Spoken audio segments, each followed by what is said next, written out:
Nayef Aguerd gets his own video. That was outstanding against Newcastle. What a magnificent player he is. The first time you see him, you're a little bit tentative with it. So the first time I saw Nayef Aguerd play was, I was lucky enough to attend the game, was the friendly against Reading. He looked magnificent. But you start making excuses for him, don't you? You know, things like, oh, it's just Reading. It's just Reading, it doesn't matter. You see the long range of passing, he looks fast, dominant in the air, reads the game magnificently well. But you make excuses, it's just Reading. Then plays against Rangers in the friendly. Now, let's be fair, Rangers were brilliant in that game. He got injured. He made a mistake in that game, tried the recovery tackle, injured himself in that. So we didn't really know what we were getting. All I had to go on was this really good performance in a pre-season friendly against Reading. Then he's injured. He starts to come back and he starts to feature for us in some of the games before the World Cup, the Conference League, one of the Conference League games, and he looked decent. And you think, OK, he looks good. But again, you make the excuse. This is just the Conference League, right? Well, basically, this game doesn't matter. Anybody can look good against this standard of opposition. Then he started to play in the World Cup and he looked good, but he was out of position in the World Cup for a lot of it. Played on the right side of defence. And again, you make excuses for him. Oh, maybe he's just so good on the right side of defence because Hakimi's over that side, or whatever the case may be. Morocco did very, very well in the World Cup, and he was a big part of it. But I think still at that point, you're making excuses for him. And then when he comes back into the West Ham team, immediately he looks excellent. But it's very hard at West Ham. It's very hard to think that you're going to... that we would sign a player that good. Let's be perfectly honest. By and large, up to this point, and we would hope that some of them are coming good, like Paqueta now, by and large, it's looked like the summer signings have not particularly worked out. So it's easy to look at Aguerd when he comes into the team and think, oh, I'm not sure. I'll keep my opinion. I'll keep my opinions to myself. Can't really when you do YouTube videos, but you know, I'll reserve judgment on this one. But it was so hard, which is why almost immediately myself and Gio, we were saying, wow, this guy looks good. He looks really, really good. And it's as we say, constant excuses. But it's only this team. But it's only this team. But it's only this team. Well, I tell you what. That was a serious, serious test. Because Newcastle are absolutely flying at the moment. Their defence... actually, I was going to say their defence is good. It is good. Their attack is terrifying. Callum Wilson is so quick, so sharp, always scores against us. Guess he's done it again, hasn't he? So Maximum, look, I know, OK, he's not featuring every game, but he is brilliant. Gordon, when he came on, looked really, really good. Almiron. Magnificent. And I'll tell you what, Kieran Trippier is, and they were pouring down that side at one point. But there was one player that stood firm. Well, it's not one. The whole team stood firm. The whole team played really, really well. Don't get me wrong. But there was a player that stood out in that defence. And it's Nayef Aguerd. And I'll tell you now, the guy's got it all. He absolutely appears to have everything. There's a lot of these players, particularly when you don't develop and you don't have pace. You develop other stuff. You read the game really well. Bobby Moore was one. We can talk about forward if you want. If you don't want to go that far back. What about Teddy Sheringham? Wasn't blessed with loads and loads of pace, but he read the game really, really well, so it didn't matter. Aguerd seems to be a player that reads the game really well. And these players like that they seem to know what's going to happen, so they stand in the right position. If you're a defender, to either intercept the ball. If you're an attacker, to receive the ball. You know where the attack's going to go. Aguerd seems to have all of that. He's a second ahead of everybody else in his mind.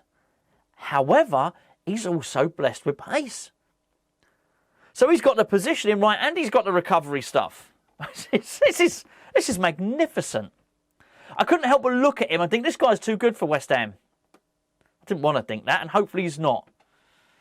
I mean, you sort of hope if we can stay in the Premier League, he will go from strength to strength. If we don't stay in the Premier League, no chance. He's good enough to play for anyone. And I think this is the point immediately.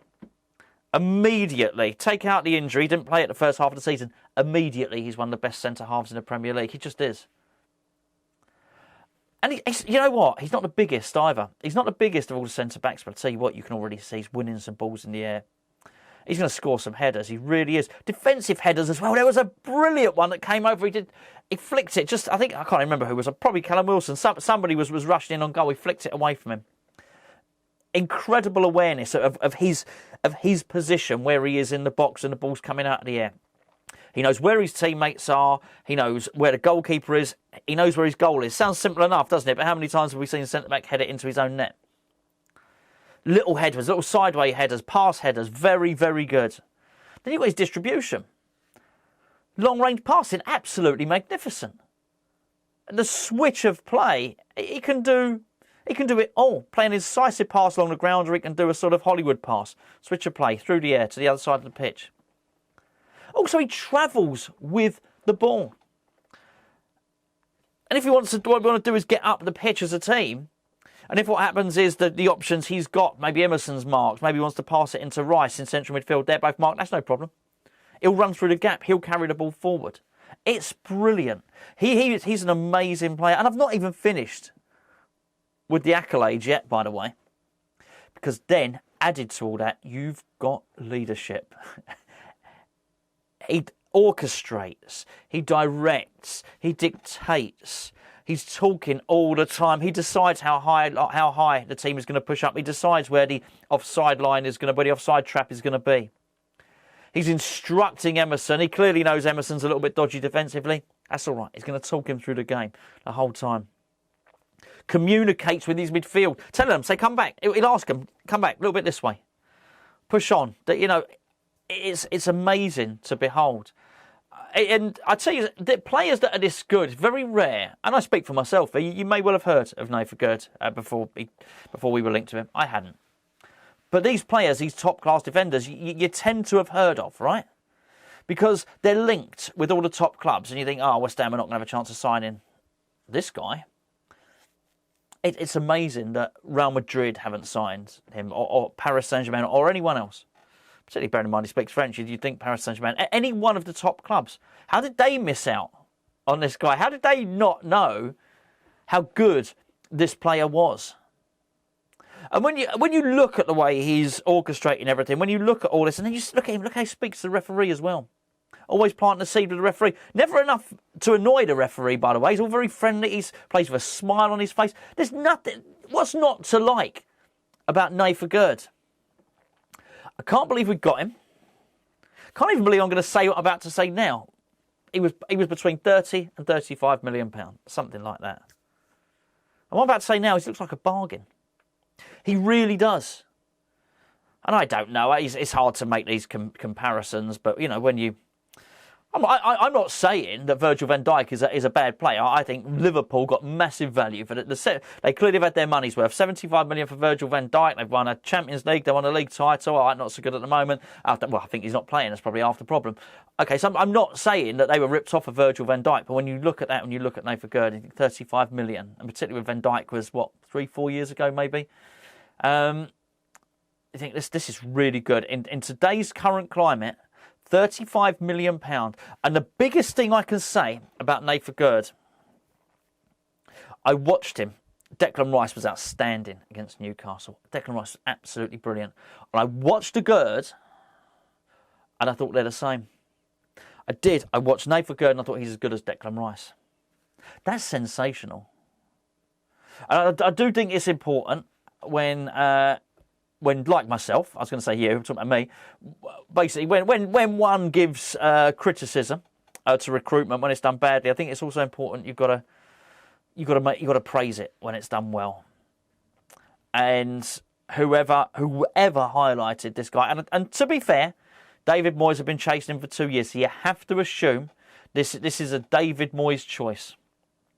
So if that is the case, then yeah, you've got to praise him for spotting something that other people hadn't seen.